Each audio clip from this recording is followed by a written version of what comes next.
ভিক্ষুক রাস্তা দিয়া যায় আর জমিদারের পুত্রবধূও যায়। একজন সামনের থেকে আসতেছে, একজন সামনের দিকে যাইতেছে। দুইজনের ক্রসিং এর সময় ভিক্ষুকের গায়ের কাদা জমিদারের পুত্রবধূর গায়ে লেগে গেছে। সে দুনিয়া আন্ধার করে ফেলছে, স্বামীকে ডাইকা নিয়ে আসছে, বলছে ভিক্ষুক আমার কাপড় নষ্ট করে দিছে। সে শুধু ভিক্ষুক ছিল না, বৃদ্ধ ছিল। বৃদ্ধ ছিল না শুধু, জীর্ণ ছিল, শীর্ণ ছিল। শরীরে কাপড় ছিল না, ফাটা চিরা কাপড় ছিল। পায়ে জুতা ছিল না, পেটে ভাত ছিল না। জমিদারের পুত্র সইতে পারে নাই, যৌবনী শক্তি সয়তো সয় কি কইরা তার স্ত্রীর গায়ে ভিক্ষুকের কাদা। বস সমগ্র শক্তিকে হাতে জমা করা, একত্র করা বৃদ্ধের গালে বসায়। বৃদ্ধ কিচ্ছু বলে নাই, শুধু উপরের দিকে তাকায় দুই তিনটা শব্দ উচ্চারণ করছেন।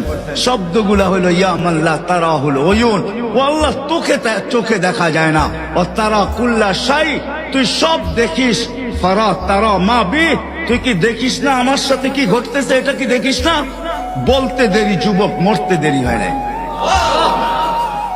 জমিদার চলে আসছে, প্রতিশোধ নিবে। বৃদ্ধের একদিকে মুস্কি হাসি, একদিকে বলতেছে প্রেমের খেলা এমনই হয়। জিজ্ঞাসা করছে কিসের প্রেমের খেলা রে? বলছে ওর প্রেমিকার গায়ে আমার কাদা লাগছে, পায়ের কাদা লাগছে, ও সইতে পারে নাই। যৌবনী শক্তি দিয়ে আমার বৃদ্ধ গালে বসায় দিছে। আমাকেও একজন ভালোবাসে, সেও সইতে পারে না, সেও সইতে পারে না। ও তো থাপ্পড় দিয়া খেলতো, সে জান নিয়ে নিছে, জান।